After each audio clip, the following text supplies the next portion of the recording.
kamu terpikir bahwa kata-kata yang kita ucapkan bukan sekedar suara yang menguap di udara? Apa yang terjadi jika kata-kata itu yang penuh cinta ataupun kebencian diserap oleh materi di sekitar kita?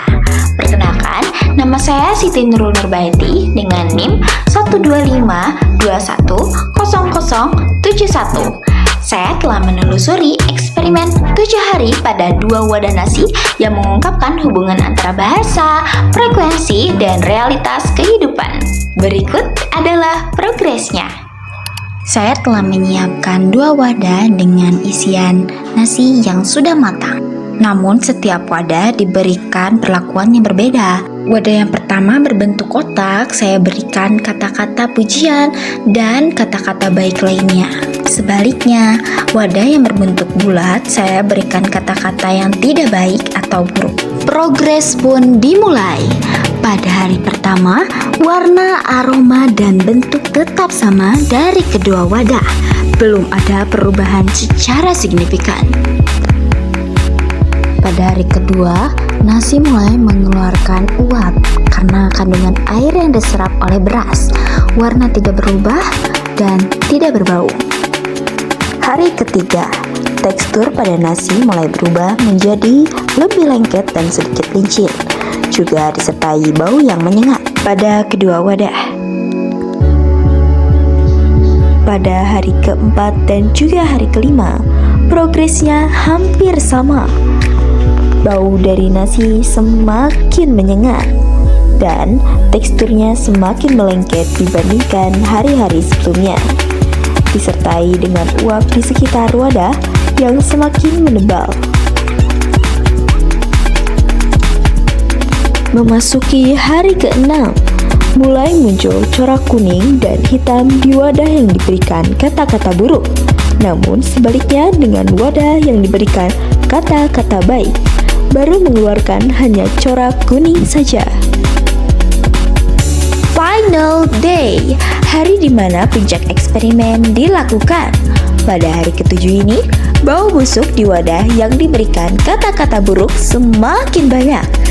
Nasi mulai berubah menjadi kuning secara keseluruhan karena pembusukan. Corak hitam semakin membanyak dibandingkan hari ke-6. Sementara itu, wadah yang diberikan perkataan baik baru mengeluarkan corak busuk sedikit lebih banyak dari hari ke-6. Eksperimen pun akhirnya selesai. Selama 7 hari, wadah pertama kita beri label dan kata-kata penuh kasih sayang, syukur, dan doa. Hasilnya nasi yang diberikan kata-kata baik hanya mengeluarkan bercak sedikit saja dan beraroma fermentasi alami. Sementara itu, wadah yang lainnya kita beri label dan kata-kata kebencian serta makian. Hasilnya sungguh mengejutkan. Nasi berubah menjadi hitam, berlendir, dan beraroma busuk. Secara saintifik, ini adalah bukti bahwa frekuensi negatif merusak struktur biologis, sementara energi positif mempertahankan kehidupan. Eksperimen ini berakar dari penelitian Dr. Masaru Emoto yang menunjukkan bahwa air memiliki memori dan merespon vibrasi pikiran serta kata. Namun, kita tidak berhenti di sana saja. Kita meninjaunya melalui teori komunikasi Albert Mehrabian, bahwa komunikasi bukan hanya soal kata, tapi 38% nada suara dan 55% bahasa tubuh. Energi di balik ucapan kita adalah kunci. Dalam perspektif Noam Chomsky, bahasa adalah struktur kognitif dasar manusia. Jika bahasa adalah perangkat keras dalam pikiran kita, maka ketika kita menggunakannya, kita sedang memprogram realitas kita sendiri. Islam jauh sebelum sains modern telah mengajarkan kekuatan di balik pengucapan. Dalam Quran Surat Al-Baqarah ayat 31-33, Allah mengajarkan manusia nama-nama benda. Ilmu tentang nama adalah dasar dari pemahaman kita terhadap dunia. Lalu, Quran Surat Ar-Rahman ayat 1-4 menegaskan bahwa Allah mengajarkan Al-Quran dan menciptakan manusia, serta mengajarkannya. Al-bayan, kemampuan untuk mengungkapkan pikiran dan perasaan dengan jelas. Dan di awal wahyu Quran surat Al-Alaq ayat 1-5, kita diperintahkan untuk membaca dan diingatkan akan peran pena. Kata adalah pesan dan pesan adalah cahaya. Selama 7 hari, wadah pertama kita beri label dan kata-kata penuh kasih sayang dan syukur serta doa. Hasilnya, nasi tetap putih dan beraroma fermentasi alami. Sementara itu, wadah lainnya kita beri label dan kata-kata kebencian serta makian. Hasilnya mengejutkan, nasi berubah menjadi hitam, berlendir dan beraroma busuk.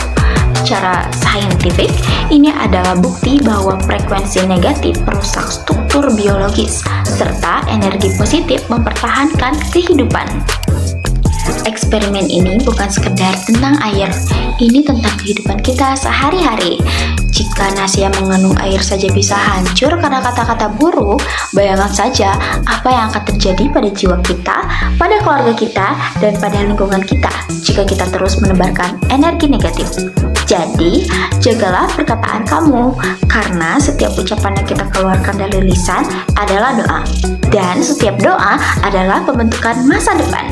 Al-bayan adalah anugerah, gunakanlah untuk menghidupkan, bukan untuk menghancurkan. Terima kasih telah menyimak. Saya Siti Nurul Narbaiti, izin mengundurkan diri.